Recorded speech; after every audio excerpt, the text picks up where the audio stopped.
Suite à un problème technique, je vais devoir vous raconter la suite de l'aventure à l'oral puisqu'une partie n'a pas été enregistrée. On reviendra ensuite à un format plus classique. J'en profite d'ailleurs pour dire que si vous êtes arrivé jusqu'à cette vidéo, c'est que l'aventure vous plaît et ça me fait très plaisir de savoir qu'un monde que j'ai créé suscite un peu d'engouement. Et d'ailleurs, si vous avez des remarques, des conseils, des suppositions sur la fin du scénario, moi je suis très friand de ça et j'aimerais beaucoup avoir votre avis sur ce qui se passe. Quand on a quitté nos aventuriers la dernière fois, ils sortaient tout juste de la caverne dans laquelle les blattes et les scarabées, qui sont la même chose en fait, ont créé leur nid. Le problème c'est que là-dedans c'est un véritable enfer, Naelim était aux portes de la mort, Lupi marche à peine parce qu'il est blessé à la cuisse, et les autres combattants sont exténués après avoir combattu pendant plus d'une heure. Il se pose donc 5 minutes une fois sorti pour penser à tout ce qui s'est passé à tête reposée. Il réalise alors que l'air dans le fond de la caverne n'est pas vicié, les créatures ne sont pas droguées et c'est pour ça qu'elles sont aussi agressives. Seul un fou foncerait tête baissée au milieu du nid. Ils viennent donc avec un plan. Ils descendent de la montagne, récupèrent quelques fougères de ayahuasca et décident de l'utiliser pour droguer les créatures à l'intérieur de la caverne. Le plan fonctionne plutôt bien, ils se taillent un chemin au travers du nid et arrivent jusqu'en face de la reine des blattes. C'est une énorme créature, trouée de part en part, c'est un véritable nid sur pattes. Naelim laisse s'écouler un filet d'huile et dépose le tonneau au pied de la créature. Les aventuriers confient alors à Lupi la tâche d'allumer le filet d'huile pour mettre le feu au nid et en finir définitivement. Cependant, ils n'ont pas réalisé que suite au dernier combat, Lupi est blessé à la cuisse. Il va donc falloir qu'il allume la mèche, reparte en courant, ce qui n'est pas gagné pour lui. Allez, Ok. j'allume l'huile. Enfin, je mets la torche par terre et pour faire en fonction d'allumer l'huile. Ok, donc ça, le feu prend tout de suite sur le filet d'huile verte. Tu vois que le feu progresse. D'abord lentement, puis il avance très très vite jusqu'au tonneau. Faut qu'on y aille, les mecs. On se dépêche à partir. Allez, Ouais, on se sauve. et Allez. on se mettrait pas un peu en sprint? Encore, Lupi, fais-moi un test de dextérité avec un malus de 5. Ah oui, mais on a oublié Lupi. Allons Eh. aider Lupi. C'est vrai qu'il est blessé. Difficulté 10. Les autres arrivent à se barrer parce qu'ils ont leurs jambes, mais toi, c'est un peu compliqué. Ok, En même temps, avec Clipant, on l'a pas entendu. Allons, on continue. c'est ça. C'est ça, je voulais voir au moins justement si par la droite là, voir si je la vois brûler, etc. Ah oui, bah du coup, ça éclaire le fond de la caverne au moment où les flammes passent.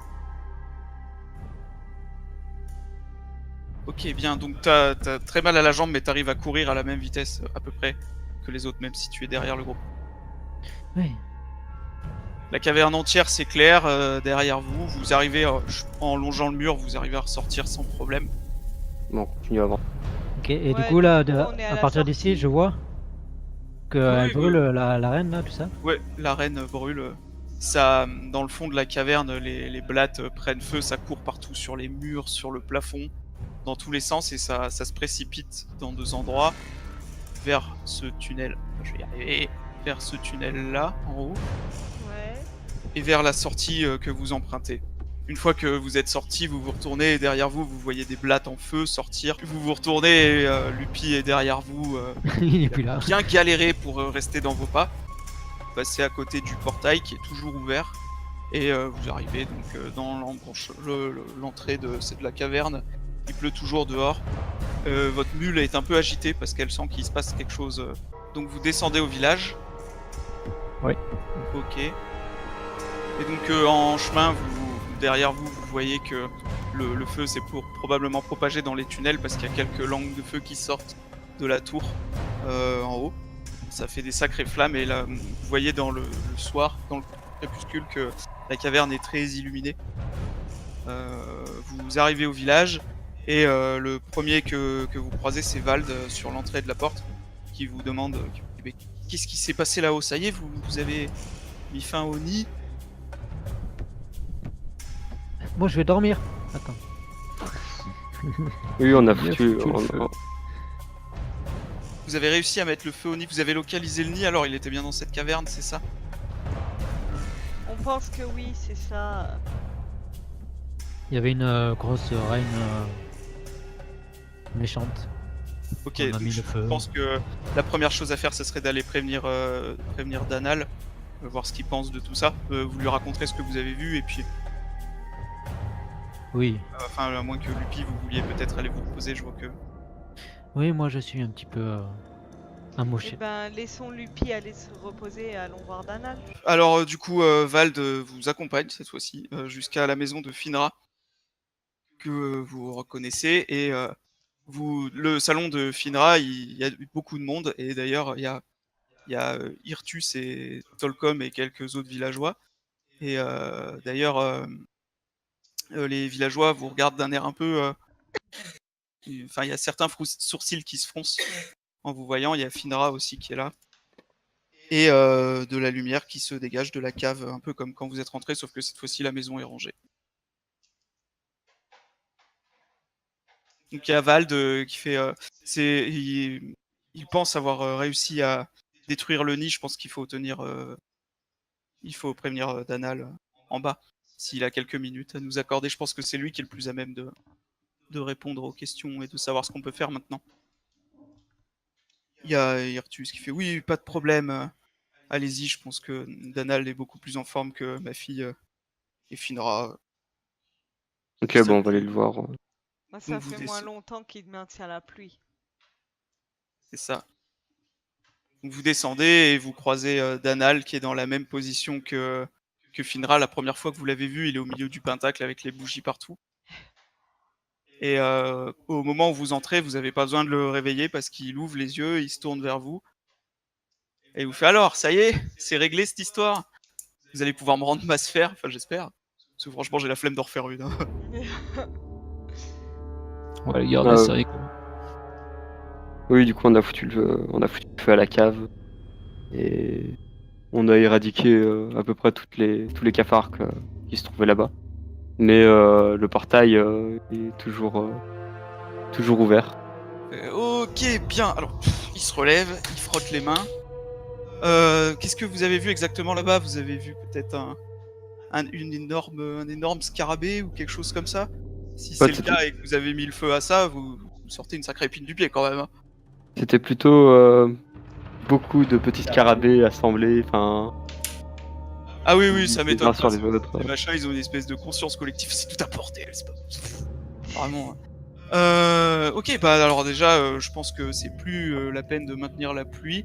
On sera attaqué par quelques scarabées, mais vous avez mis fin au gros du truc. Voilà, sinon, pour le portail, vous avez fait quelque chose? Non, justement, on n'a rien Il pu était faire. trop tard, on n'a rien pu faire pour le moment. Justement, on s'est dit qu'il fallait mieux revenir au village avant. Ok, bah écoutez, moi ce que je vous propose, c'est qu'on ira voir demain ce qu'on peut faire là-bas, hein. En attendant, si vous avez éliminé le gros du truc, je pense qu'on va tous pouvoir se reposer. La garde est là pour le reste. Faire le reste.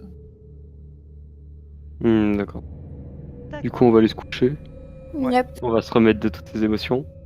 Et du coup, juste avant de remonter dans la cave, il se met à côté de Naelim, il fait par contre, si je peux me permettre un conseil, évitez de croiser le regard du père parce qu'il est un peu en rogne depuis que vous avez piqué la bouffe dans la cave de sa fille. Enfin, moi je dis ça comme ça pour quelqu'un qui se prétend juste, la justice, machin. Voilà. Moi j'ai Faut rien rigoler. volé, je suis pas au courant de cette histoire. Ouais, enfin, si vous Alors voulez, avant de porter vos accusations, prenez garde à vos paroles et à qui vous vous adressez. Il regarde ta jupe, il fait t'es vergonté. Il part en courant.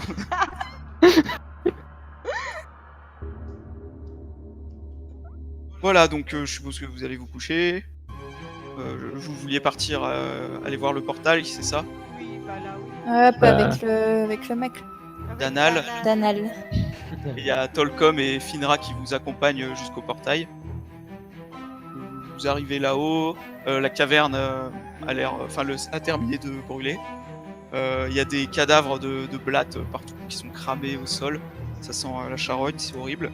Mais le portail est toujours là, intact. Garde. On leur demande s'ils connaissent ce genre de portail. Ils ont des connaissances de la portail, alors, quoi. Daniel il fait ouais, j'ai vu ça une fois, ouais. Il y a des types, enfin c'est possible d'ouvrir ce genre de portail. Alors si on n'est pas un mage très puissant et que c'est nous qui avons ouvert le portail, on peut le refermer plutôt facilement. Par contre, pour fermer le portail d'un autre, c'est une autre histoire. Je veux bien essayer, mais si le mage il est pété, bon, bah, on fera ce qu'on peut, hein. Et puis il y a Finra qui hoche la tête à côté.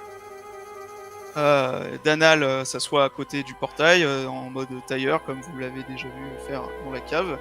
Il se concentre 5 minutes, ferme les yeux très fort.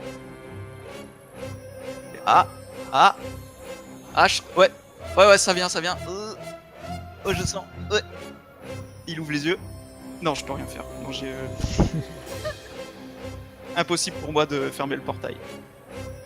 Ok, il n'y a pas quelque chose pour bloquer le portail et non pas le fermer. Pour bloquer, à la limite, vous pourriez faire un petit portail de bois devant la caverne, comme ça. Ça ferait portail sur portail, moi je trouve ça rigolo. Non, plus sérieusement, il faudrait quelqu'un de très puissant pour le fermer, ou le créateur du portail originel. Et comment on peut connaître le créateur du portail d'origine? On le sait, l'elfe, on sait déjà qui est venu ici Vagabond, chercher. Ah oui, D'après. d'accord. Alors, ça connaît des gens qui ouvrent des portails, ça vole la bouffe. Ok, d'accord. Je vois un peu le genre du groupe. Ça vole les sphères anti-drogue, génial. D'ailleurs, vous n'avez pas de choses dans vos poches? Dans mes poches. Non, la dernière fois que j'ai sorti un truc, je te vois venir, tu vas encore me le prendre dans les mains. Non. J'ai rien du tout. Je vois un truc dépassé. Oui, non, alors ça c'est personnel, enfin je laisse toucher qu'aux femmes. Il y a Tolkien qui se racle la gorge à côté. Bon, voilà, moi je pense pouvoir, avec mes contacts, on en a parlé l'autre soir, amener quelqu'un, si vous allez voir au village de Firwen, je pense qu'il y a quelqu'un d'assez puissant qui pourrait peut-être fermer ce portail. Enfin, vous voyez de quel genre de contact je veux parler? Bah, Ariel, non? Alors, Azariel. Non, mais celui que tu nous parles, c'est le. Oui, mais c'est Alors, pas là qu'il habite, C'est Ariel? l'espion, non? non, alors Alriel c'est à Franche-Roche, c'est de l'autre côté. Ok, pardon. Donc il y a au moment où il y a Danal et Finra qui font oui, Alriel, je pense ouais, ils se regardent tous les deux, oui. Danal fait ouais, Alriel il devrait pouvoir fermer le portail. Finra qui dit oui, c'est le mage le plus puissant que je connaisse, en tout cas si lui peut pas fermer le portail, j'ai du mal à imaginer qu'il pourrait le faire. Enfin, apparemment, je sais pas. Tolkien connaît quelqu'un apparemment. Bon, ce village, il se trouve où par rapport à. Alors, oui. je sais plus ce que j'avais dit, mais c'est à l'opposé. Genre, il y a Franche-Roche qui est tout au... Il me semble que j'avais dit au sud. Donc pour aller voir Alriel, ce sera vers le sud. Et Firwen, ce sera plus vers le nord. Sachant que plus vous vous dirigez vers le sud, plus vous vous rapprochez de Dijkstra. Donc à ce moment-là, Naelim, elle sera mal à l'aise. Genre, la culture se prête pas tellement à ses croyances à elle. Par contre, Heimdall, ce sera nickel, du feu de Dieu là-bas. Il sera très content de ce qu'il verra. Si vous allez plus vers le nord, du côté Alnéa de la Force, ce sera l'effet inverse. Ou alors, si vous retrouvez la personne qui a ouvert le portail. Bah, faudrait savoir vers où elle est partie. Ça, personne n'a su nous le dire. Alors, si, il y a... Si, on a trouvé la note Nosbrok. Il y a eu cette note, et il y a Les qui vous avait parlé, qui vous a dit aussi que elle l'a envoyé chez Alriel pour se faire soigner d'une sale blessure. Ah oui, c'est vrai. C'est vrai, ouais. Et bah alors allons voir Azriel. Si elle Après, on a un nom, Nimborek, peut-être demander si ça parle à quelqu'un. Danal qui fait Nimbrok. Ça se prononce Nimbrok. Nain, comme un nain. Nimbrok. Ouais. C'est une cité mythique dans la culture alnéenne qui est censée avoir été détruite il y a plusieurs milliers d'années.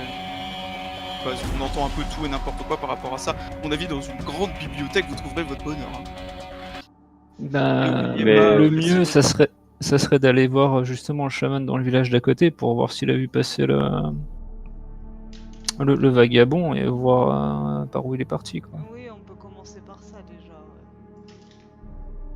Autant qu'il la bouffe, moi je suis.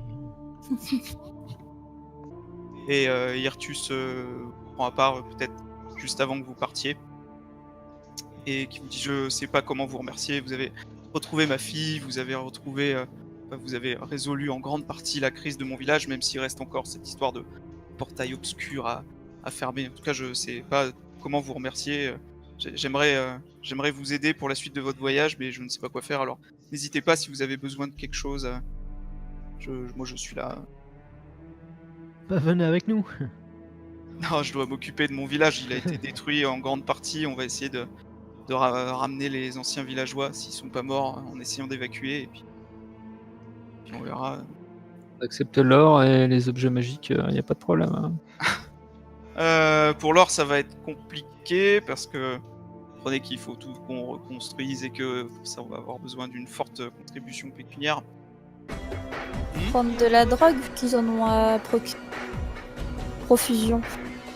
Oui, ça, pas de souci. Comme ça, on pourra l'échanger en tant que monnaie un peu plus loin, quoi. Surtout Oui, qu'on va du côté de exact. Dijkstra, donc du coup ça J'y peut passer. avais Ouais. pensé en plus. Bien vu. Exact. Et il y a Irtus qui dit je vois que madame est une bonne commerciale parce que vu les problèmes qu'on a eu à Dijkstra, il y a une petite pénurie en ce moment. Ah, bah parfait. On avait dit. Donc le bâton pour Lupi, la bouffe. Ouais. Et de l'ayahuasca. Et donc sur ce, vous prenez la route sur le soleil levant. Avec, Qui c'est qui transporte l'ayahuasca?